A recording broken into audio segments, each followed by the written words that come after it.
Alrighty, and we're with Rick. Rick, what's going on? Hey, great to be back. How's it going? I'm doing well. I'm actually, as maybe keen viewers of our one show might notice, a change of different white wall. It went from one white wall to another.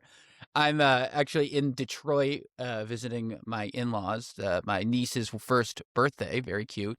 But yeah, broadcasting live from Royal Oak. Well, happy birthday to your niece, and also happy 1 year to the Lonely Liberal. I know you talked about it on your solo app, but I wanted to, talk about it and say thanks to all the listeners, and yeah, congrats. Yeah, we're episode 101 right now. Can you believe it? We did over 100 episodes. It's crazy. It's nuts. Absolutely nuts. And no way, right? I would have thought this would have been a thing. I would have never thought we'd go over 100. Yeah, same here. Do you remember actually we recorded one episode of a podcast years ago? Oh yeah, when I was in England. When I lived in England, we had our 2015. Yeah, a solid decade ago. So that was a one-off. So that's what I thought this would be. It's we'll try and dabble, but we'll see. And look where we are now.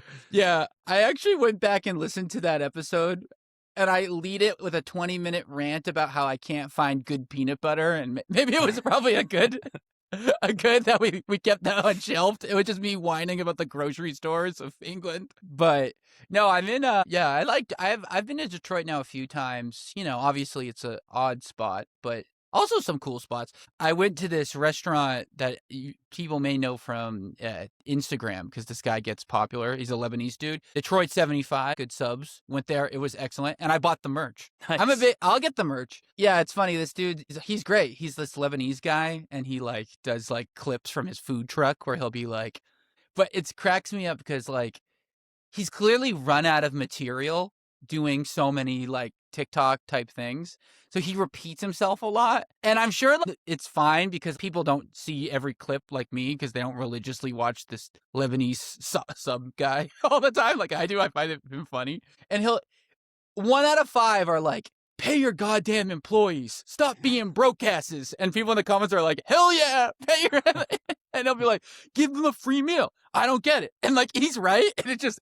He says it every other day. I'm yeah, we get it, dude. You pay your guys. You give them free meals. Or he does one about how he won't open up on the weekends and their people are pissed. But he's I give my employees time off. Get off my back. And I'm just and I like that. It's all good stuff. It's just, he talks about it so often. I'm yeah, we know. You're not open on Saturday. We know. But I got it. I had to go there yesterday. So I went there Friday. We're doing a rare Saturday recording. And yeah, so... Anyways, it was delicious. So if you're ever in the area, Detroit 75. Yeah, for sure. And me and you went to a great concert a few days ago as well. Well, yeah, we should talk about that because we like to take the top of the show to talk about nothing that people are looking for. To talk about concert confrontations. Yeah, common theme. So Rick and I went to an awesome show, Goldie Boutier. Is that how you say her last name? Excellent. Check her out. And it was a great show. She was excellent. The opener, also good, but will remain nameless because Rick, let's just say, sniffed out a little bit of a problem with her right off the jump. So I'll set the scene and then I'll let Rick let him loose. So we were listening and she's killing it. She sounds great. The band sounds great. And I look over at Rick and he's just a little suspicious. I have my skeptical thumbnail face on. Yeah. Puzzled Rick.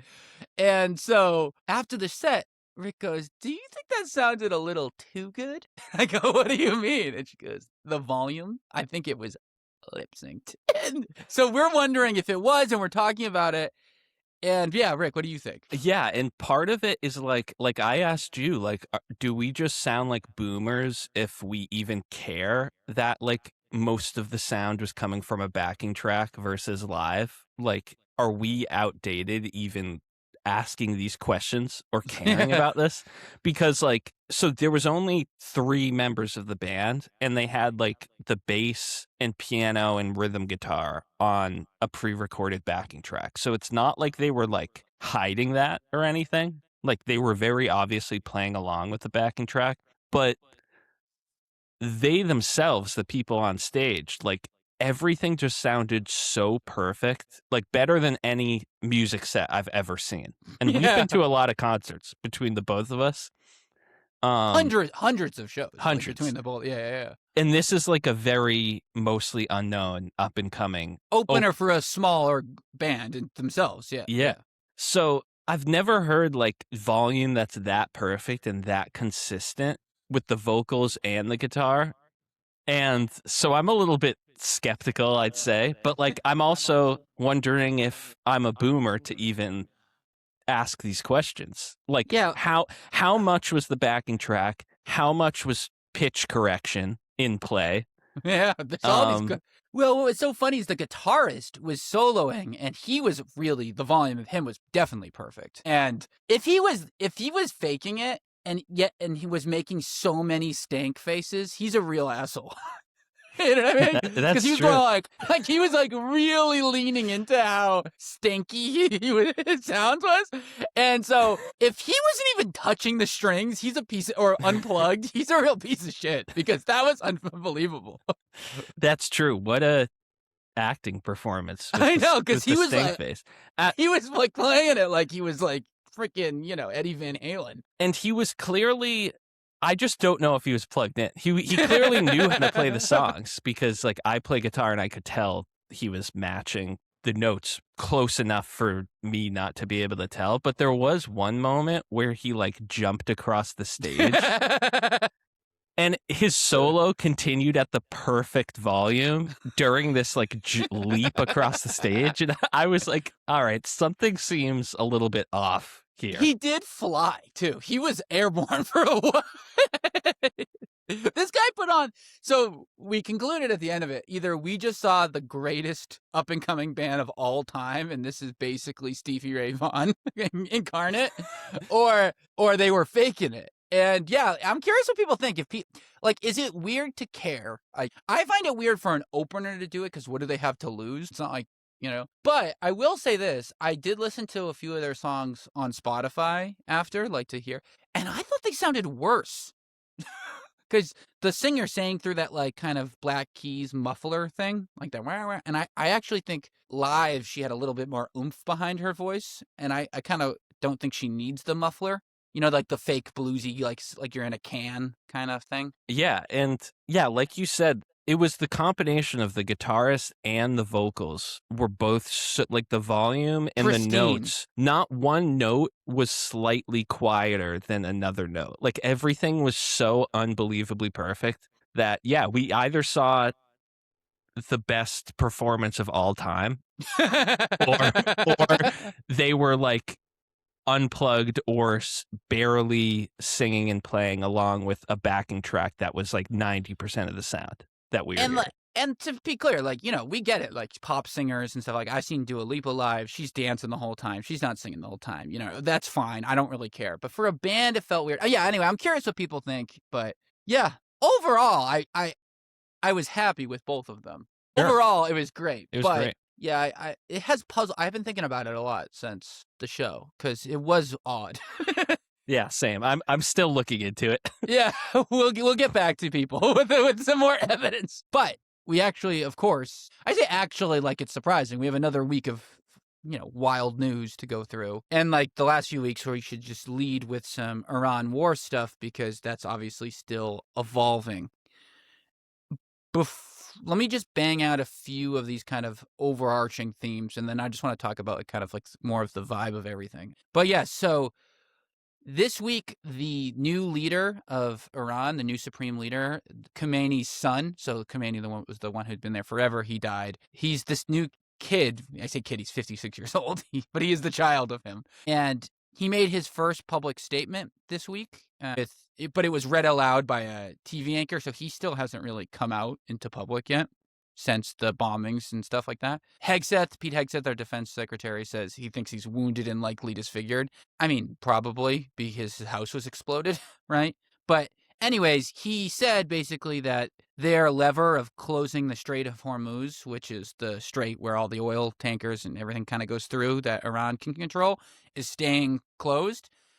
And he was pretty aggressive where he said, like, we haven't finished. We're going to avenge the death of our martyrs. I assure everyone that we will not be done. We haven't seen them suffer as much as they need to suffer, all of these things. So doesn't sound like he's in the mood to negotiate. And given the fact that we killed his parents and his wife and his kid, I can't imagine he's in a great mood. So if Trump thought this would be Venezuela too, where they would just kidnap the president or get rid of the president, and then the next one will just be like, hey, don't do that again, I'll be nice. That's not seeming to be what this is going to be like. Yeah, exactly. I don't know if Trump and his team assumed that the whole family would be killed and like there would be this power vacuum where they'd be able to influence who the next leader is, because it makes like seemingly a dumb war seem even dumber. Yeah, I totally agree. Yeah. This guy's son took over, who has every possible motivation and reason to be more antagonistic to the U.S. and the West than his father did.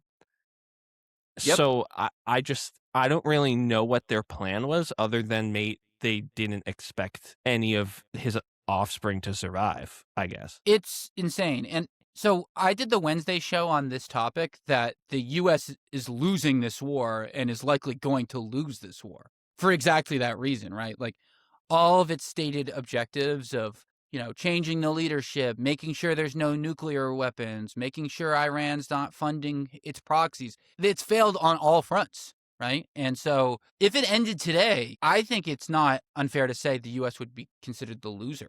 What do you think about that? Yeah, I agree. Like, I don't know what... Like, what would be the victory? Like, what would be the good thing?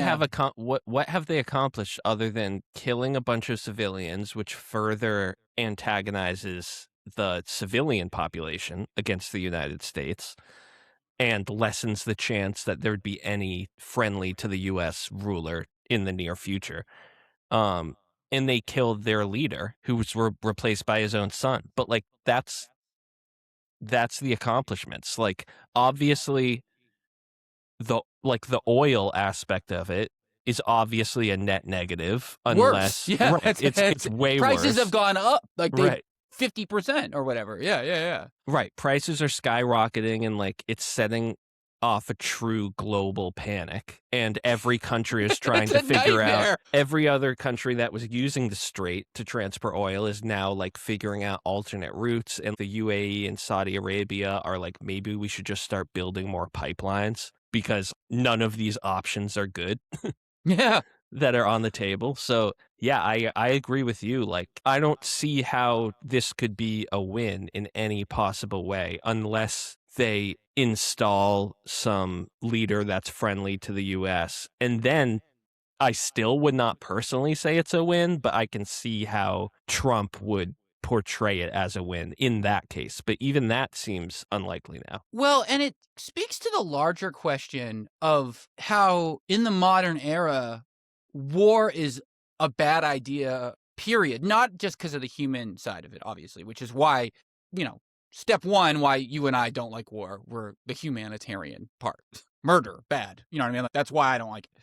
But like, even if you were a psychopath and didn't care about the loss of life, and you thought of it more strategically or whatever, like politically, Machiavellian type style, like, when's the last time someone's won a war that and like it went well for the country aggressing it? Like, right. Seriously, like if you think about it, like this is a bust already, right? Like Russia, this is a huge bust for Russia. Obviously, Iraq, Afghanistan, disaster. The Gulf War was a disaster. Like, that was a loss. I mean, Israel hasn't really taken out Hamas after all of that, killed all those civilians, and Hamas is still in charge of Gaza. What actual war has gone well, where you've been like, oh yeah, like that actually really helped the country out that started the war? Has there Vietnam? Obviously, we can go that far back. No. Was it Korea? Maybe. You know what I mean? Like, that's right. It's almost 100 years ago, if you really think about it. Like, yeah. And the interesting thing is, usually with wars like this, like the ones you mentioned, there's initial successes at the start, like taking out Saddam Hussein and W. Bush standing in front of a banner that says "Mission Accomplished." Yep. And the Gulf War, for example, too, like was seen as a success in the near term. And then you evaluate it over the 20 years that followed, and it's, very different. So, like, we don't even have these successes here, though. Like, No, this is a bust. there's Yeah. nothing you can point to other than we killed their one supreme leader who is immediately replaced by his son. But, like, there's no, like, oh, we're liberating them in the near term. Like, there's no spin that Trump can put on it that looks like there's any successes in the near term. And the cost of obtaining those successes, like, let's say taking over the entire country, massive ground troop invasion by the US, we take control of all of their oil and oil prices come down.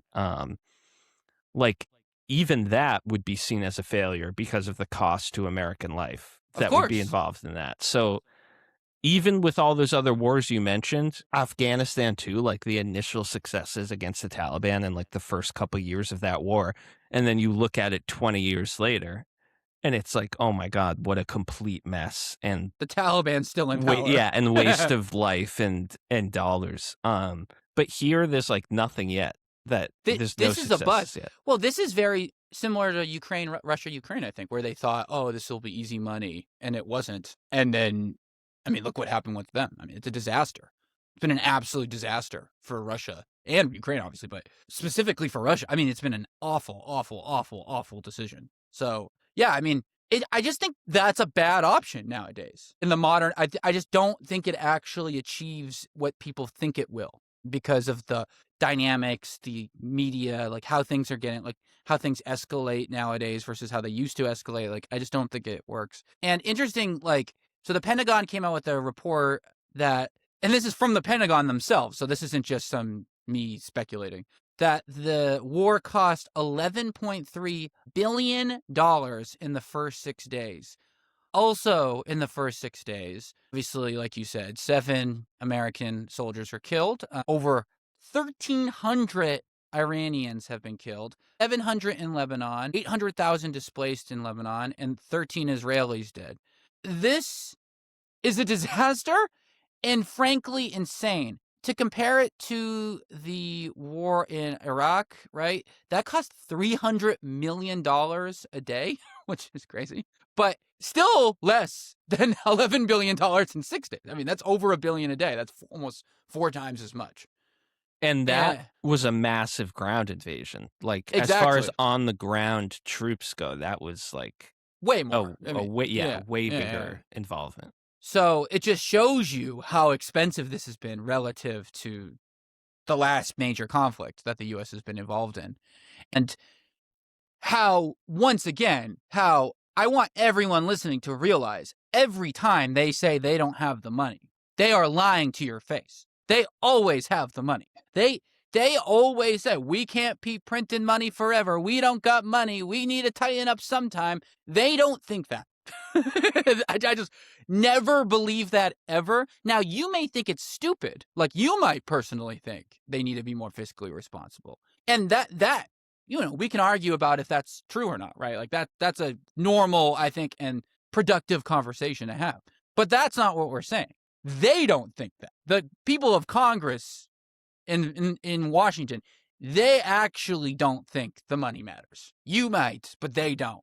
And these are more and more pieces of evidence that prove that, So I think sometimes people, they believe it and they project because they get lied to that, oh, I think that too. They don't think that. They are working you. But what do you think? Yeah, totally. And like, yeah, that last point you made, like people project that because like we all have our own personal finances and budgets and stuff like that. And we think that, hopefully, oh, if I was a U.S. senator and had a major role in planning the budget for the most powerful and richest country on the planet, like I would take that very seriously and I would scrutinize like every $1 billion that, we designate towards something. But they're not. No. they're not doing that. No. But they will if it's $1 billion towards, like, keep in mind, folks, that like we can end homelessness in like $10 billion in the country. Like these claims of like welfare abuse and stuff like, they're so like the number of welfare, or if you're someone and you're listening and you're mad about those Somalians in Minnesota and they're committing fraud and blah, blah, blah, this is nowhere even close to the scale that this billions of dollars. And this is just gone, like with no discussion. No one even wanted this Iranian war. And it just gone. And let's not forget that the Defense Department repeatedly tells us they couldn't pass an audit. So, I mean, it's just the idea that, and it speaks to a larger topic of people pointing the gun when they go, everyone agrees there's waste, fraud, and abuse in the government. They're lying to you when they say it's the poor people doing it, when in reality, it's the rich people and the companies. Just plain and simple. I mean, does nothing show that more than Kristi Noem spending $220 million on a freaking campaign ad? Yeah, and what you always hear, like, people in the government respond to the criticisms about our defense budget being so large compared with every other country. Like, you always hear, like, you can't put a price on safety and things like that. But is this war making us more or less safe? Is an important question. Now, obviously, like, less. You also should weigh the safety of the country we're invading. If you have, morals and everything, like, that should be considered too. But even if you're looking at it from like a selfish American perspective, like, is this making America less safe or more safe? Like, in my opinion, less safe, because we're antagonizing a massive, powerful Middle Eastern country, and we're focusing so much of our defense spending on this unnecessary war. When shouldn't that defense spending go on, CIA investigating potential threats within the U.S.? No, they rather spend the National Intelligence Bureau in Georgia talking about fake 2020 election bullshit. Like, that's where the Tulsi Gabbard is, doing photo ops in Fulton County. Like, it's ridiculous. And it comes in, and we'll get to this later, but yeah, whatever.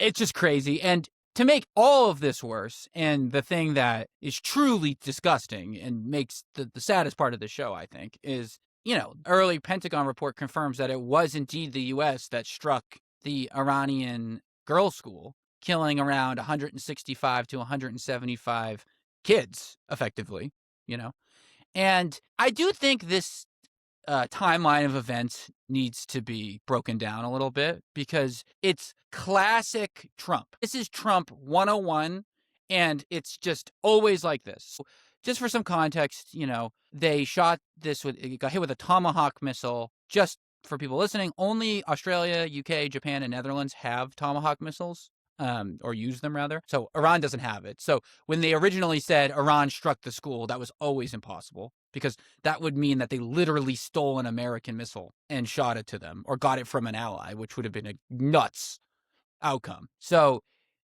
here's the interesting thing. So the school is right next to a defense like a military thing in Iran. In 2010, it was part of the same complex, but it got walled off in 2013 to become a school, right? So so clearly what happened, right, is that they had old maps. They shot it. It was a mistake, but obviously a war crime nevertheless. I don't believe they intentionally shot the school. Or maybe I'm naive, but I genuinely don't think that. But what it does show is that when Pete Hegseth fired a huge swath of the people who specifically worked on updating these maps last year, I wonder why they had bad data.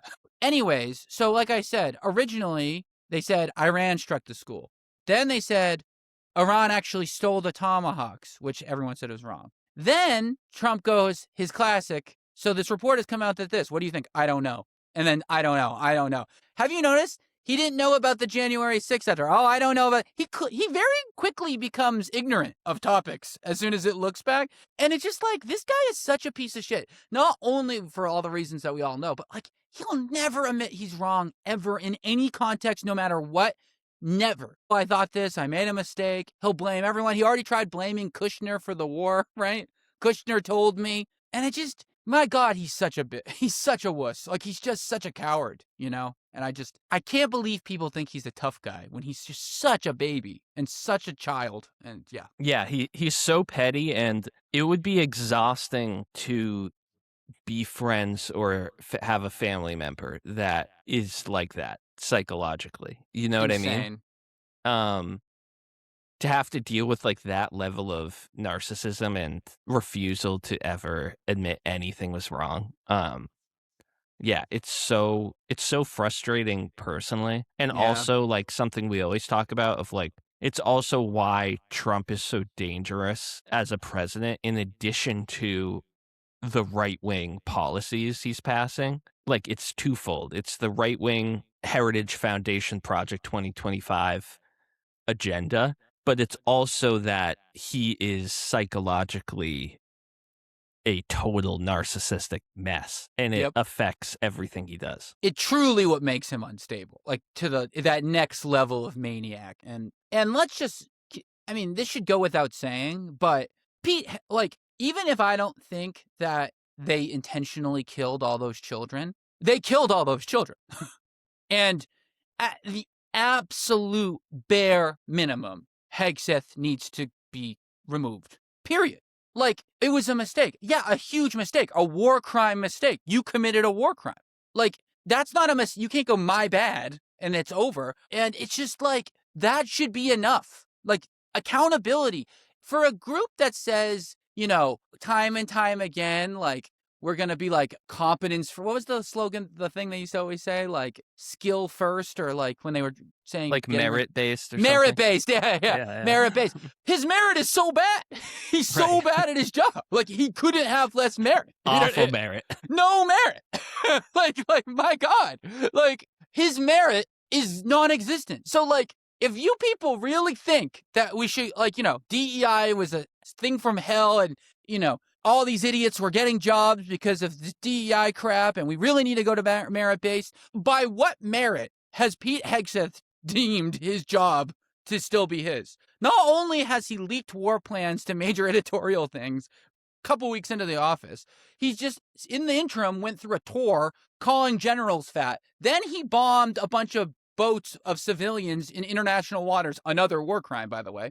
And then he takes the president of another country, does God knows what with him. We still don't know who's running Venezuela. I'm going to keep asking that every week until someone tells me what the fuck is going on in Venezuela. And then now he kills a bunch of kids because he fired all the MAP people, and now goes, yeah, I don't know what to tell you. Like, he needs to be gone. It's not a matter of politics. It's a matter of competence. This guy is terrible at his job. Right.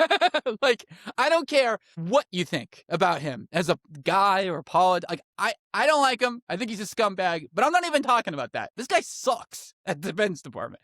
Like, he sucks at this. He's bad at this. He's not fit for office. And he was chosen because Trump liked the way that he sounded on TV, just like how Trump chose his new DHS secretary. It was the same thing with Hegseth. It's like, this guy looks like someone who could play his part on a TV show, and he was basically a professional media personality. And Trump loves that because Trump is 80 years old and still watches cable news for 6 hours a day. And that's why Hegseth is still there, because it's like the two requirements are be loyal to Trump 100%, loyalty to him over loyalty to the country and everything else, and fit into Trump's idea of what a character on a TV show would look like in that role. Like, that's all he cares about. Does this look like someone from MASH? like like West Wing. Yeah, exactly. And Hegseth does have that Homelander type look to him that he likes, but he also has the Crusaders slogan tattooed on his chest, and so he's an absolute nut. But yeah, I just, like, again, and we're annoying about it, but it's true. Like, any other administration, this guy's gone instantly. Biden, Bush, Trump 1, this is instantly gone. Like, these people are toast.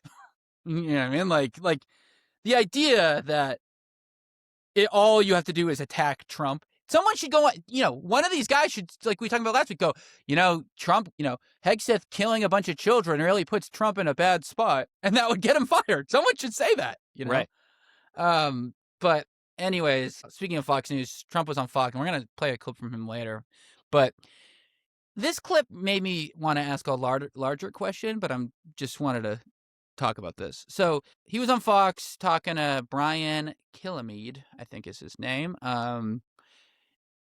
And he was asked, I'm just reading the quote, that's why I'm looking over it. Like, is Putin helping Iran, right? Because obviously Iran and Russia had a relationship going into this conflict. And this is the direct quote from Trump, right? I think he might be helping them a little bit. Yeah, I guess. And he probably thinks we're helping Ukraine, right? And then Kilmade goes, are we helping Ukraine? And he goes, yeah, we're helping them too. It's like, hey, they do it and we'll do it. I guess it's fair. I'm with Putin here. Which, okay, so you're with the guy helping our enemy, apparently. All right, crazy. Just for starters, that's insane. But here's the larger question, and we get asked more questions. The two number one questions I get asked by far are, why is it called Only Liberal? That's number one. And two is X gonna be World War III? Right? Like that's question I get all the time. And almost, well, literally always, I've said no, right? And I think even when this launched, I said no. I'm starting to think that I'm not saying it's definitely World War III, but I'm saying this is now the closest to World War III I think we've gone. And I'm going to give you my argument, and I want to hear what you think. All right. So, like, for starters, if this is true, right, Putin is helping Iran, that means the U.S. and Russia are now fighting two proxy wars, right? One in Ukraine and now one in Iran, right?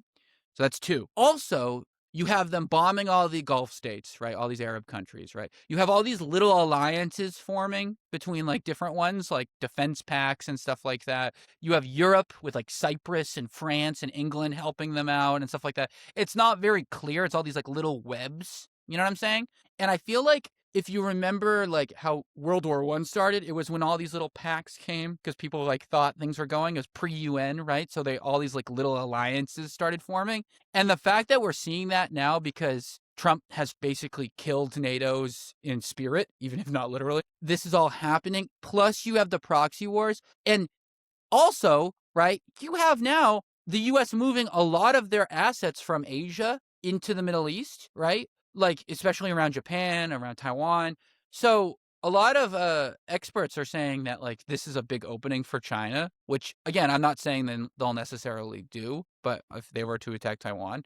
But, like, I'll tell you this, it doesn't help when you remove all your boats from that area and put them somewhere else, right? So I don't know. There is a very large volume of countries making agreements. There are multiple proxy wars clearly at play. And now there's an opening for the Asian kind of hemisphere to like start getting crazy. I'm not saying that this is going to happen, but this setup is a lot more dangerous, I think, than even the Afghanistan, Iraq type stuff, because that was very condensed inside one specific area.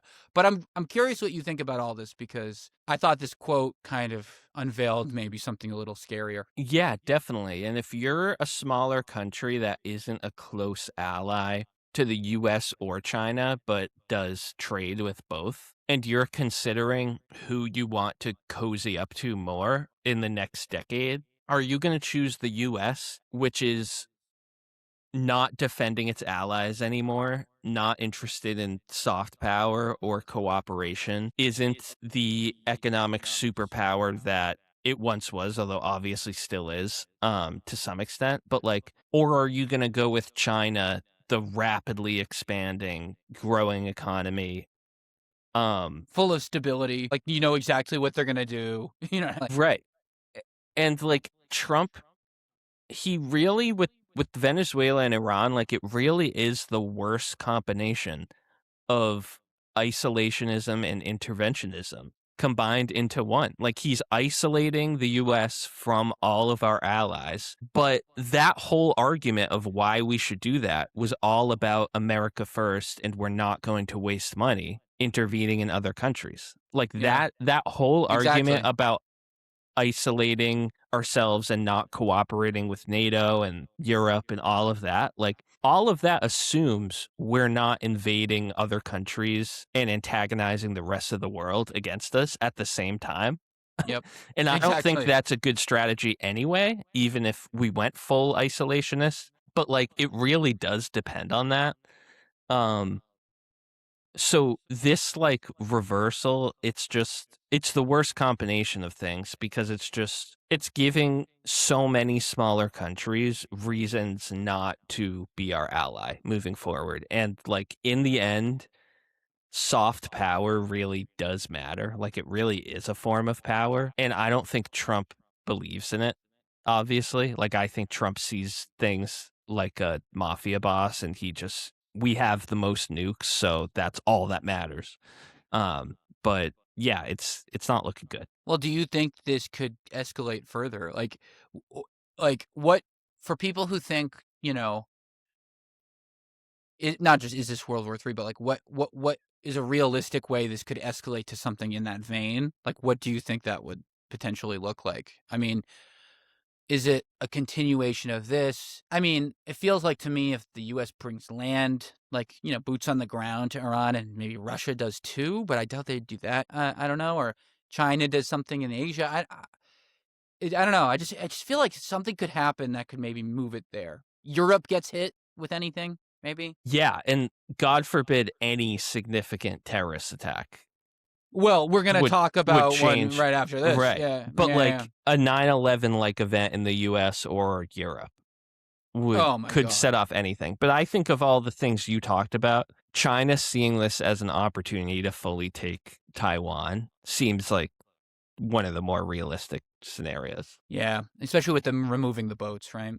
And just in case, this interview was one that just kept on giving insanity. Like, also in this interview, he had asked the host, Killamade, when are you going to know when it's over? Referring to the Iran war. And Trump said, when I feel it in my bones. So when people say, what's the strategy? That's it. When he feels like it. We are now sending people to death based off the blood sugar levels of a maniac. Like, that's what it is. Like, there's no other rationale. Like, that's it. Yeah, like my knee is acting up and it's going to rain tomorrow. Yeah. And and based on that, I'll end the war or continue. Also, I mean, we have to mention that this is the guy who dodged the Vietnam draft because of bone spurs. And I now he's know. saying he's going to make military decisions based on how his bones feel. Like I know. his bones are playing too big of a role in foreign policy. Well, also, I love how they go, is Barron gonna go? Because he's like, 18 or whatever.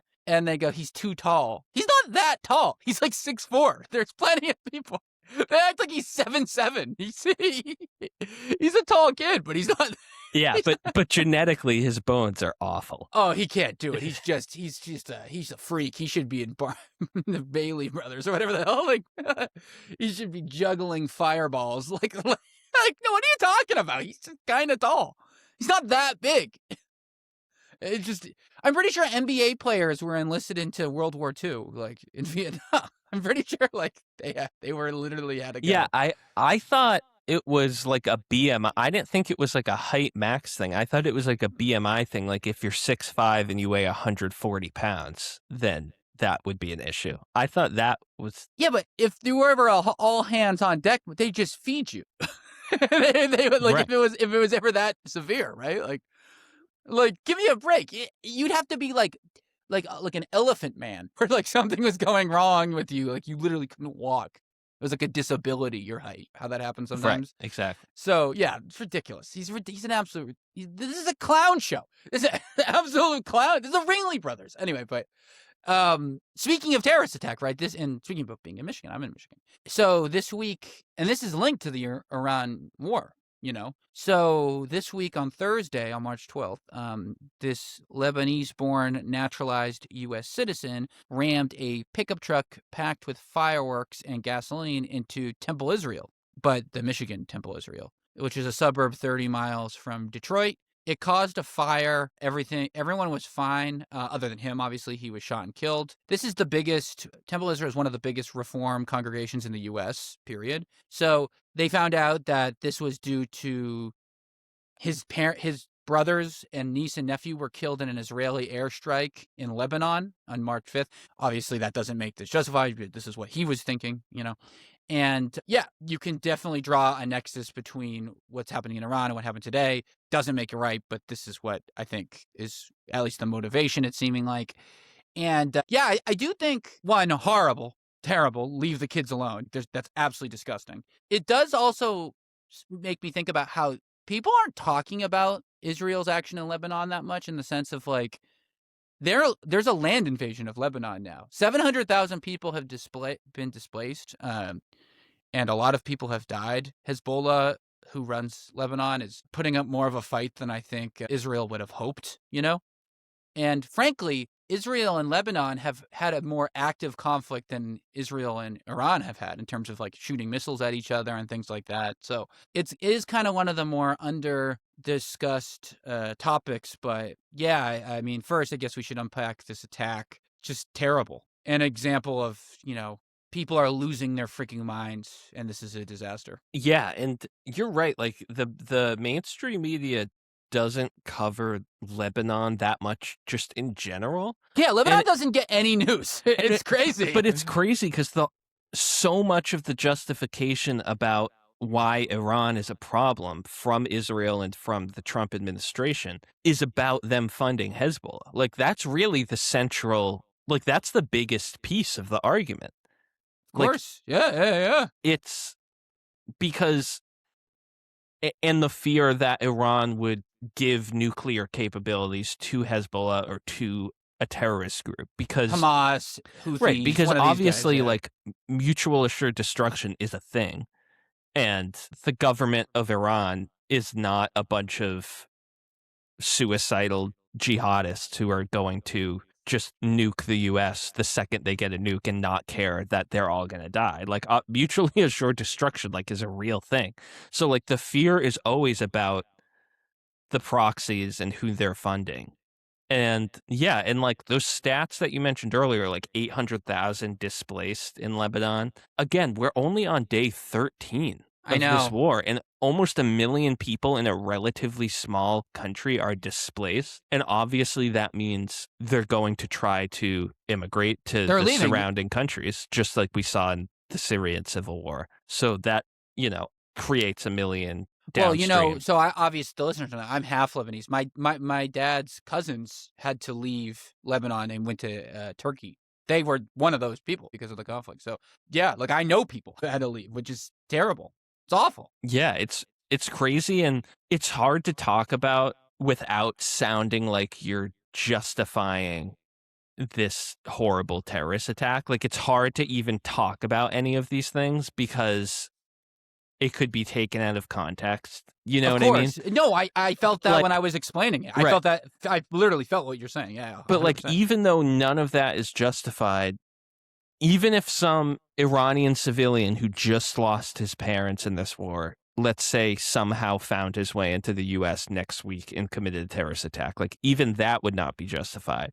But at the same time, like, we have to realistically understand that these are downstream effects of invading other countries and arming Israel and allowing Israel to do whatever they want. Like, we're creating a lot of enemies, millions and millions of enemies by these actions. It's a disaster. What's so sad about it is, like, one of the things that the Trump administration talks about all of the time is anti-Semitism. Like, that's become a very big talking point. And this is a great example of anti-Semitism, right? Trying to bomb a synagogue, right? Like, it's so frustrating because, like, obviously you're a Jewish guy. I'm married to a Jewish woman.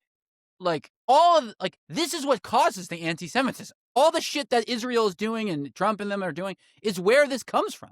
Like, this is, like, they're making it so much worse. Like, in the name of defending anti-Semitism, I feel like we're just going to be dealing with such a stronger iteration of anti-Semitism than before. That's legitimately terrible and tragic, and so much of and it's getting even more and more foggy, I think, to distinguish, the motivations of anti-Semitic people versus, anti-Zionists or whatever you want to call it, and like, or people who don't know anything or just reading on social media. Like, this thing is getting so blurry to me and so disturbing because, like, anti-Semitism is real, it is on the rise, and it is awful in every regard. It's also true that the nation of Israel is insane right now. The government of Israel is crazy and killing civilians like crazy and causing wars. And people just, I think, need to separate civilians from government and stuff like that, and, like, obviously. But, like, it's hard to do that when our own leaders don't do that, where they have so much contempt for immigrants. You know what I mean? And it causes such a hatred for, broad strokes, which is crazy. You know what I mean? Like, that's crazy. Like, and I just, yeah, I feel awful. I mean, I feel horrible for those kids. I mean, like, what the hell, it's terrifying. I hate that we live in a world like this. It's so depressing. And this guy lost his mind, clearly. He went insane, and it's awful. And I feel terrible that this stuff just seems like it'll be no end in sight, Yeah, totally. And I was just listening to an interview that John Favreau from Pod Save America did with I forget his name, but they were talking about how, like, we're not meant to see all this stuff. Like, humans are not evolved to, on your way to work, see ICE shooting somebody in the head on the street. Yep. And then you're expected to just put down your phone and go to work like it's a normal day. And like, we're not expected to have real-time updates of every attack that takes place internationally. You know what I mean? And it really, like, it gets at the heart of, like, how people get drawn into supporting a strongman authoritarian like Trump, or like Netanyahu's an even better example. The fact that he has any support still in Israel, like, his entire thing is like, I'm the guy that can keep you safe in Israel. Yep. And so, like, whenever I see this stuff in the news, I always think about, like, the psychological impact on everyone that's reading these articles and, like, seeing these videos. Like,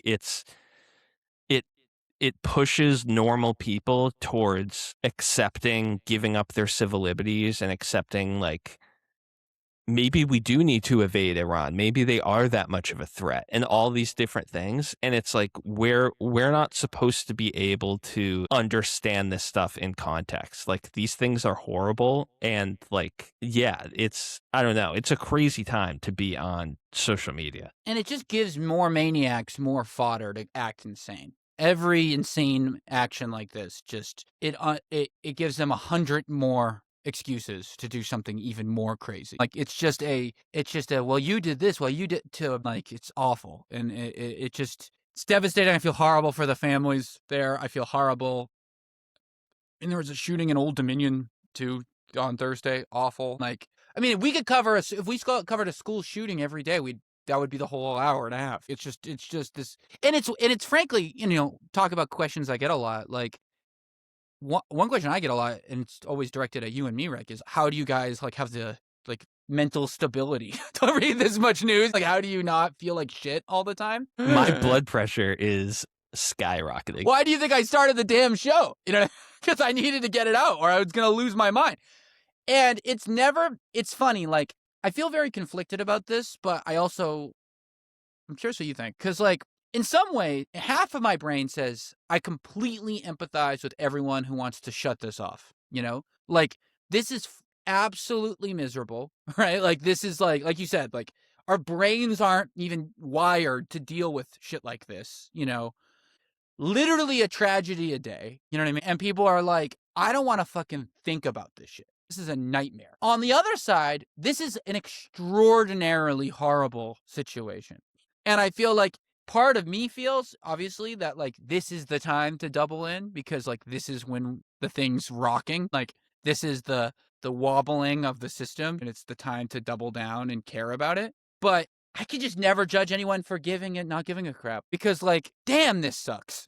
Like, all the things we're talking about, like, we'll roast these people, we'll call them, like, and we do it joke because we have to, but, like, dude, obviously this fucking sucks. Like, you know what I mean? Like, there's no illusion that this is not horrible. Exactly. Yeah. And, like, I think we're all still trying to, like, figure out how we stay up to date with all of this while not losing our minds. I think, like, two things I've done in the past year that has helped. One is I very intentionally take, like, social media breaks and news breaks. Like, there are whole days where I don't read the news whatsoever.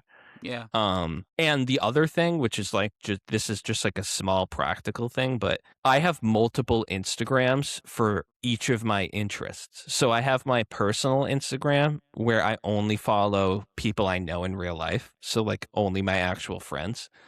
And then I have an Instagram to follow sports. And then I have one for guitar and music. And then I have one for news. And what that does is it makes your algorithm much more in line of what you actually want to see. So like when I go on my personal Instagram, I'm seeing what my friends post. When I go on my music Instagram, I'm seeing guitarists I follow. Like so every time I open up Instagram, I'm not just flooded with the absolute worst shit that's happening in the world every day. Like I've kind of like siloed these different algorithms so like I can choose what I'm in the mood for in that moment, which I think that has helped a lot. That's smart.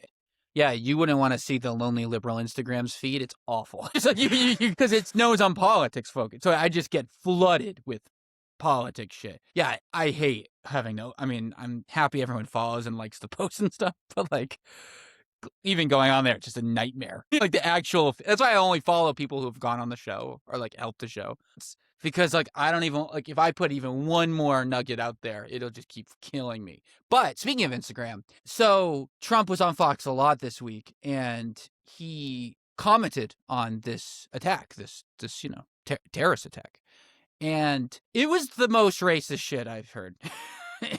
him like, okay, you could say the Obama's as a monkey video was the most racist thing he's ever done, and I think that would still take the cake for disgusting racism. But in terms of like words out of his mouth type thing, this one was it. Have you seen this clip that I'm gonna play? I don't think so. Okay, I'm gonna share it on the screen. It's on Instagram, courtesy to whoever posted this because I can't find the Fox News clip. So the host had asked him to talk about the Lebanese dude who did this attack, who's now dead. And this was his monologue responding to that. Okay. So let me share my screen. All right. So ready? Others are just bad. They go bad. Something wrong. There's something wrong there. So the genetics are not exactly they're not exactly your genetic. It's one of those problems, Brian. It's a terrible thing, and it happens. And it happens too often. So bring a lot more lead in here. So he says it's their genetics. Unbelievable. Which, I mean, the fact that like I saw a bunch of clips from that same interview and didn't even see that is also absolutely insane. That's a crazy thing to say. Like, right? Like, I'm not overstating that, right? Like, no, you're right. That's legitimately the most racist shit I've ever heard Trump say. Right? Okay, good. Oh, okay, because that's what I thought too. That's absolutely insane. Yeah, it's their genetics. It's not the fact that this is the second time we've overthrown their entire country. And no, he was devastated that his parents died and went absolutely batshit crazy. That's why. Right. Something that it's not because he's Lebanese. You know what I mean? Like it's just, and like what this will do is spark so much hatred for immigrants. Like people care about what the president says, whether we do or we don't. I don't think people realize this. Like, there are millions of people in this country that still think, as they probably should in normal circumstance, if the president says it, there must be some truth to it. Like, that's like a thing people think, obviously. I'm shaking around. Sorry for the camera. Not my normal, but I'm moving around a lot. I'm getting getting worked up. I'm honestly speechless. I gotta be honest. I don't know what to say. That it's just Trump he's so racist all the time, but usually not that overtly. That's so unbelievably overt that I don't even know what to say. Same. like I saw that and I was like, that has to be. First I thought it has to be AI. Like that was my first thought. Like, come on. There's no way he's that maniac. And then I just kept seeing more and more reports. It's reported on the AP, all these legit sites. And like, yeah, that's the clip. That's the quote. And the fact that got buried like that should be a massive headline everywhere. Well, it's the same interview where he said he would end the war when he feels it in his bones, and also that Putin is helping Iran. I mean, he just dropped so much insanity in one clip that he somehow buried that he thinks immigrants have bad genetics. Yeah, that's wild. That's Hitler stuff. You know what I mean? Like, that's right. Like, that's Hitler stuff. Like, when people say, oh, you guys are overreacting, you're babies, I can't believe it, you called him Hitler, you call him racist. What do you say to that? Oh, he's trolling. It's a big joke, right? Didn't sound like a joke to me. Like, no punchline there, right? I mean... Yeah, I mean, you literally can't get more Nazi than that. Like, he's... Yeah. That's what the entire campaign was Holocaust was based on. Yep. The entire the whole thing was based on Jews are genetically a problem. It's so bad. Like, it's so bad. There's no other way to put it. It's so bad. Like, and he didn't even stop him. The interviewer, he was just like, all right, yeah. No. Like, they don't care, you know? Like, it's just a rough bunch. There's just no other way to put it. We can keep trying to, walk in circles to try to explain why people think this, but like at one point you just gotta go, Jesus Christ. Like, yeah, and can we save that clip for the next time people complain that liberals cry racism? Seriously. At everything? What do you call that? What else? And like, it's crazy because when it was on Twitter, right, they say it's trolling. It's just a funny joke. So what is that? Is that a funny joke? Like, where's the joke? It's just, they're not, like, it's ridiculous. It's just ridiculous. Yeah, in that same interview, right, and we're going to say it later, but I'll just say it now, like, was when he said, also, the guy asked him about gas prices being higher, right? They're up 20 cents a gallon, roughly, nationwide, because of the Iran war and the Strait of Hormuz stuff. And the quote that Trump delivered, another bomb quote, he said, I'm not paraphrasing, folks. He said, actually, raising prices are good for Americans. The United States is the largest oil producer in the world by far. So when oil prices go up, we make a lot of money. This is a small price to pay for defeating Iran. In a way, this is good for Americans. So now, rising prices are good for the country. And I think, well, obviously you could say that's just Trump lying his way through to try to save his ass like normal. What I would say is, actually, no, it shows you who he legit cares about. Oil companies, the wealthy CEOs. He does think this. He thinks it's good for Americans because when he says Americans, MAGA listeners, who I know are listening fuming right now, like, he's not talking about you. He's talking about his boys. Larry Ellison, CEO of Chevron, CEO of these guys. That's who he's talking about when he says Americans. He's not talking about you. Like, please understand. Like, I don't know what to tell you. Yeah, and if you're somebody that makes, let's say, $250,000 a year, he's not talking about you. Like, I feel like a lot of people think like, oh, I'm in the top 5% of income in the U.S., so like Republicans kind of support me more than Democrats. But it's like, no, like we're talking about like 10 billionaires. Yeah.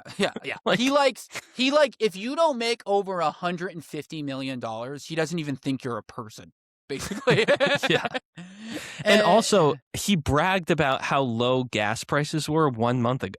Yeah, it's lies. He was saying low gas prices were so great for Americans literally 2 weeks before he caused the biggest increase in years. What is he good at?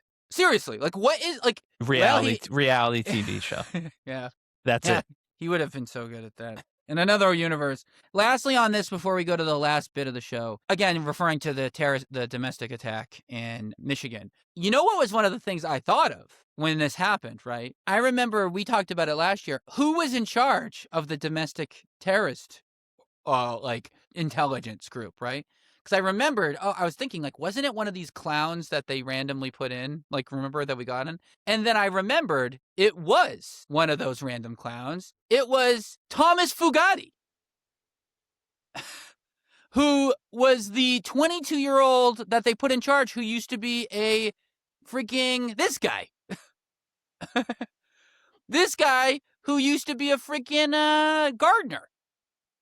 He's now in charge of the terrorism prevention organization for domestic terrorists. This kid. So, like, really? Do we feel safe with this guy in charge? Remember during the Doge era? So is this big balls or a different 22-year-old? A different one, unbelievably. Fugatti. He went from gardener to this. He just posted about his testosterone a bunch on Instagram and got a domestic terrorism prevention job. Yeah, this is the least merit-based administration we've ever seen. That's what people need to realize. There's no Pam Bondi merit. RFK Jr. is in charge of the health department. He's a lawyer. Yeah. What merit? What merit do any of these people have? Like, literally. What was the merit of Trump originally? He was a reality TV guy? Like, what the hell? What is the merit? Right. Why do people think nepotism is merit-based? I don't understand.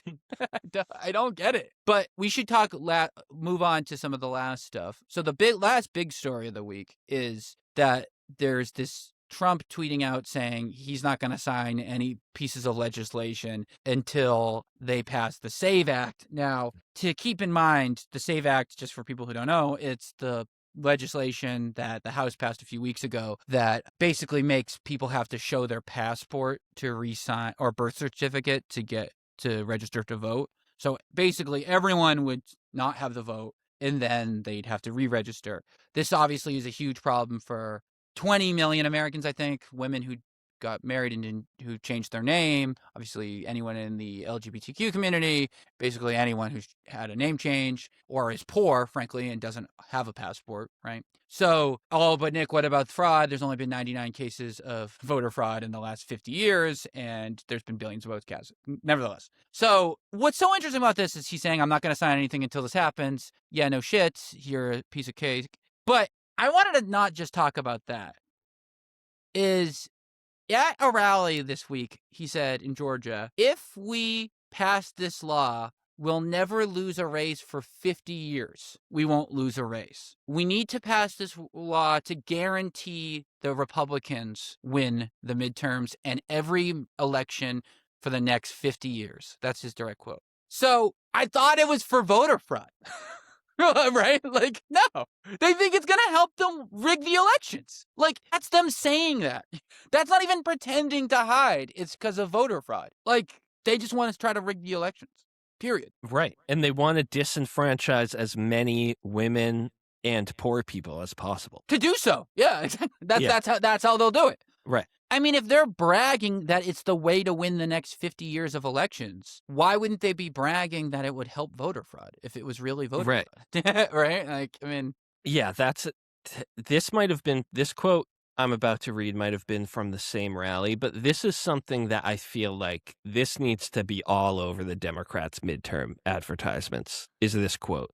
Talking about this SAVE Act, Trump says, the people are demanding it. Every time I go out, they yell, Save America, Save America. We want the Save America Act. That's all they talk about. They don't talk about housing. They don't talk about anything. That's what they talk about. And if you send it up there, you will win the midterms and you will win every election for a long time. Like, that needs to be all over the advertisements because his whole appeal to the average American was that he talks like a normal person. Yep. And so therefore he understands their problems. And the central criticism of Biden, other than his age, was inflation and affordability. And this is another quote, just like when Trump said affordability is a scam.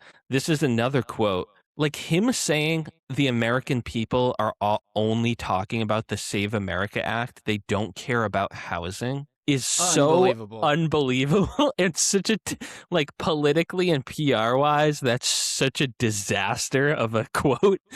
That really needs to be everywhere because the reality is most Americans have never heard of the Save America Act and they don't understand voting rights and they don't understand that voting fraud is basically non-existent, like you said. Like that's all a little too in the weeds for probably the majority of people. But so him saying that the biggest issue is this Save America Act and not affordability and housing prices, like that quote should be everywhere. 100%. I mean, I think a lot of people think when they think of voter ID laws, they think because it does poll pretty well. I think they think it's like a driver license Like, will show, hey, see, I'm Nick, like going into a bar. I think that's what they think people are asking for. And that isn't what this says. This says you need to re-register with your birth certificate or passport. Like, that's not the same as showing up to a bar and proving that you're 21.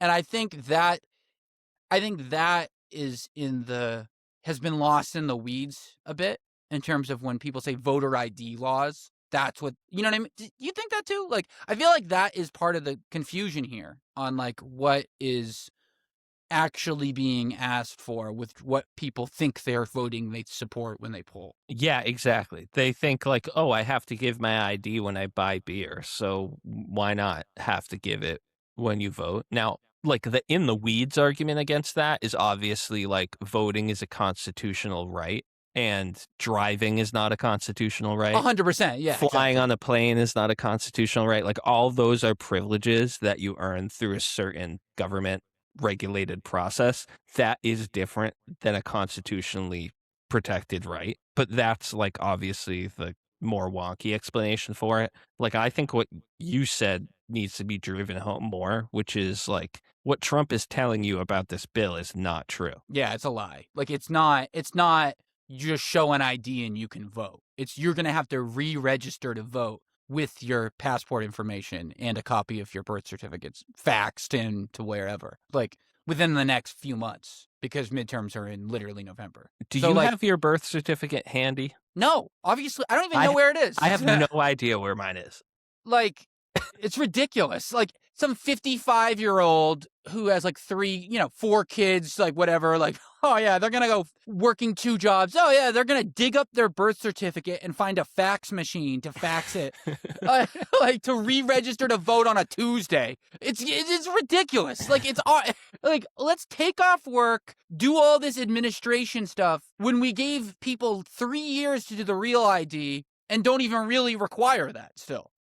Like it's total bullshit. It's just total bullshit. And they're saying the quiet part out loud. They're literally just bragging about how it'll help Republicans. They're not even trying to pretend. It's the classic MAGA shamelessness that we see time and time again, and it's just disgusting.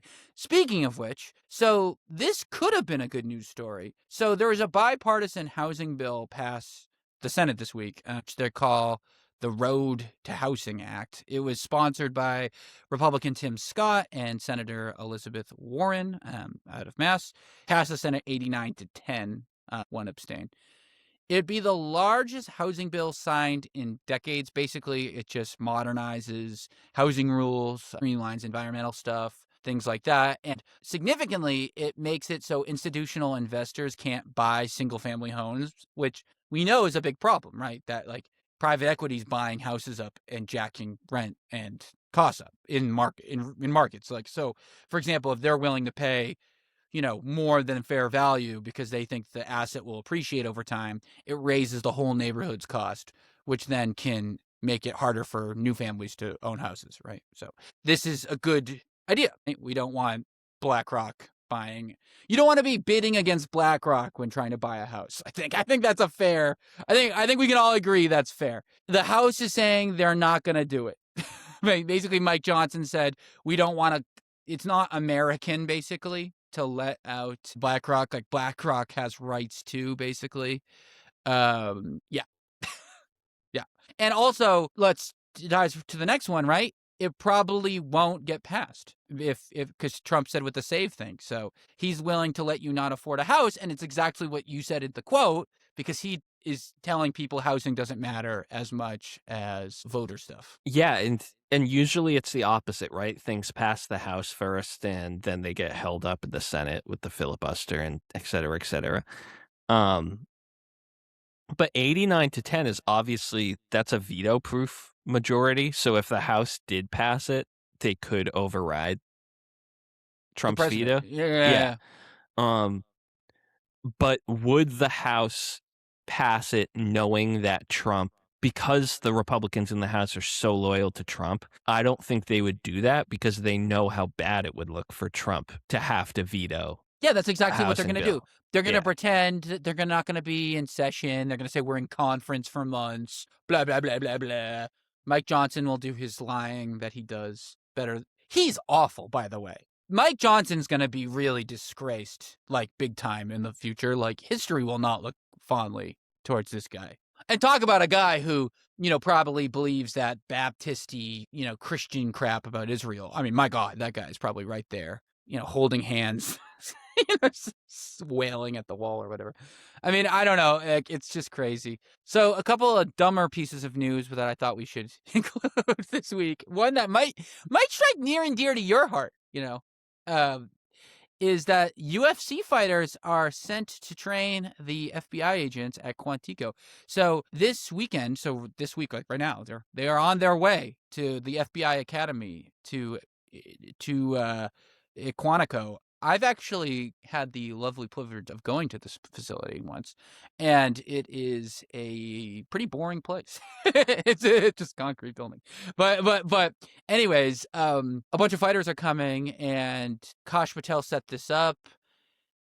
I can't even believe this, but I'm just going to let you talk about it because you actually really like the UFC. I like the UFC too, but you're a way bigger fan than me. Yeah, and it's funny that I mentioned having different Instagrams for to try to separate algorithms, because on my sports focused Instagram, which is mostly MMA and baseball, the MMA side of things is now talking about the White House UFC event and Kash Patel. It's fully infiltrated. Yeah, my algorithm. I can't outsmart it. I mean, this is just so dumb, and obviously it's because Dana White, the CEO of UFC, is one of Trump's closest friends, speaks at all his events, is having this White House event, which looks like it's actually going to happen in June. They recently announced the fights that's going to be on that event, but this just seems like them trying to follow up on a dumb promise from when Patel first took office a year ago. And it's this is going to be a really stupid 2-hour TED Talk by UFC fighters talking to a bunch of FBI lawyers about how to fight. They're making it seem like they're going to do Muay Thai training in the desert or something. No, they're going to an office building. Yeah. This is going to be the most anticlimactic, useless, boring collaboration that, again, will probably be 1 hour, one day.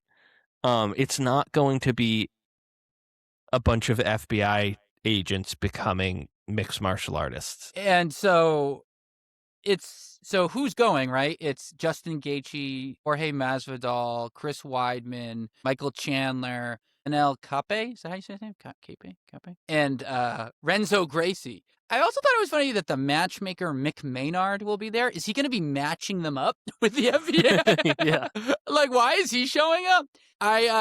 So former FBI agent Chip Macy was on the news, and his quote was really interesting. And I think he encapsulates exactly how I feel about this, which is the FBI has a full complement of people who know how to train agents in hand-to-hand combat. I don't see the benefits of having UFC fighters demonstrating how to beat people up. FBI agents are specifically trained to use minimum force, de-escalate, and not let situations get out of hand, which is literally the exact opposite of the UFC. They get locked in a cage to beat the shit out of each other. FBI agents try to discreetly de-escalate conflict. Yeah, that's a good point.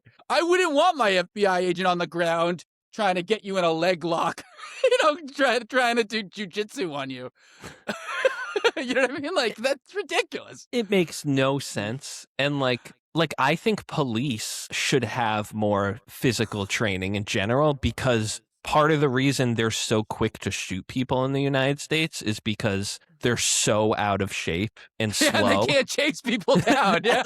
That anytime they feel like there's this tiniest possibility of a threat, they take out their gun and start firing, because they know if there's any sort of physical challenge, they are not going to be up to it. They can't handle. So I do actually think police need more physical training. I just don't understand this FBI agent thing. None of this makes any sense. It's just a hacky PR move. Well, it also fits the context. I mean, so obviously Kash Patel a few weeks ago was chugging beer with the Olympic hockey team in Milan. And then also, I don't know if you saw this. I looked his Instagram up for this show. He's been posting a lot of photos of him working out lately, like just workout photos with agents. So this might be part of a branding effort of it. You know, I'm a badass. He might be going through his Tucker Carlson era. He might start taking more Zins. Like I feel like this is all kind of part of that same kind of thing. He reminds me of like that kid growing up in school that always said, I'm going to be a Marine. Yeah. And that was his whole personality. And then like he ended up never going into the military and just having a bunch of like repressed anger. Well, remember, he got this job because of his podcast. And, I hope we say some smart stuff on this show, but neither of us should become Secretary of State. We shouldn't be appointed to serious positions. And frankly, I have more training I have my graduate education, but whatever. But like, regardless. Yeah, he's an idiot. This is stupid. Another thing that was stupid this week, Jim Clyburn, who is a Democrat from South Carolina, I believe. He is 85 years old, and he announced Thursday he will be seeking his 18th term in the House. He is now the last of basically the Pelosi and Hoyer generation who are retiring. This is ridiculous. I mean, in quote talking about it, he said, "This very well could be my last term, but it very well could not be. I'm feeling good. I feel like I can continue." I mean, he probably will win because of his district, but like he shouldn't. I mean, he shouldn't. He really shouldn't. And like he was a new member of the House in his early 60s in the 90s. So like, in the 90s, he was at the point in life where most Americans are retiring, and he was beginning his career. It's just so embarrassing. It's just like, and can we talk about how little this shows Jeffries gets it? Because Hakeem Jeffries, obviously minority leader of the House, should say, no, dude, you're not running. The Democrats look like shit. We literally just got slammed for being too old. The current president is so old he can't even, he's monologuing if he'll make it into heaven on the news every other week. What we definitely don't need is a dude who will be almost 90 years old by the end of the term. We finally convinced Pelosi to not run again. We finally, 20 years too late, but they finally convinced her. The absolute archangel of attacks of every single, there's no one this country dislikes more than probably Nancy Pelosi in terms of like, if you ask anybody, name someone in Congress, they'll go, fucking Pelosi. Of course. Inciting, trading. Can you believe how much she makes? Blah. That is the most universally claimed sentence in all of American politics. And yet this dude goes, you know what? And it's just like Janet Mills, frankly, running at 80 for an 8, it's the same thing, These people want to be in office until they're literally dead. Yeah, well, he was actually asked about that, and he said, today I'm going to answer a question that is always asked. What is there unfinished, or what more do you need to do? Well, it's in the preamble of our Constitution. We exist in pursuit of a more perfect union. So, yeah, that's where his brain is. And only you can do that, buddy. You gotta call it. I mean, yeah, don't you have a grandson that can run for office? You probably have a great grandson. Dude, he very well has a grandson in his 30s. Right. I mean, definitely. I mean, it's just a sad state. And again, it does speak to this larger thing of, I want more than anything in the world, the Democrats to win both the House and the Senate in the fall, right? Like, I might literally cry of joy if that happened, right? Like, by the way, we should have a live stream event on election night, I think. Definitely. But it does make me worried that these guys have learned nothing. I mean, my God, they're trotting out seniors again. They're trotting out these same, it feels like, what's different? What is this? It's just another set of, it's just more of the same. I don't know. Just this is such a poorly run party. How many Right, more and, like- elections do they need to lose to lose the same way? And like we should be talking about if 70 is too old. Yeah. Like is 65 too old? Like these are the conversations we should be having, not 85. No, especially like 85 and they've been in office for 30 years. It's like Susan Collins in her original run for Senate saying, I will not do more than 2 terms. And yet she's running for her 5th term or whatever. Like, I mean, it's just, there needs to be term limits on all of these positions. There just has to be. Or they end up like Mitch McConnell, literally having seizures on the House floor like multiple times a year now. Like they go until then. They go until they're literally wheeled into a hospital bed. Like that's it. But anyways, that's the news. Do you have anything you want to talk about, or are we? No, I think that's it. All right, cool. I mean, thank you for watching this special edition live from Royal Broadcasting Live. I think a famous conservative podcaster, radio host from the 40s used to say broadcasting live from radio. I think he was a famous anti-Semite, so maybe I shouldn't be saying that. But anyways, yeah, what a week, huh? I mean, my God. Crazy. What do you think's the craziest part of the week, if you had to say? Like, what would you say was the thing that made you go, whoa? The Trump genetics quote. Yeah. That one was, that interview I think was the peak of the week, because him being like, oh, can you blame Putin? Like that, just, he likes Putin so much more than Americans. It's crazy. It just cannot be said enough how much more he prefers Vladimir Putin over, Chuck Schumer. He'd so much rather get dinner with Putin than Schumer. It's not even close. Like, he does not care. Which is funny, because how can you think Iran's so evil, but also, whatever. Anyway, all right, that's the show. We'll talk to you later, man. Thanks. Thank you for usual. See ya.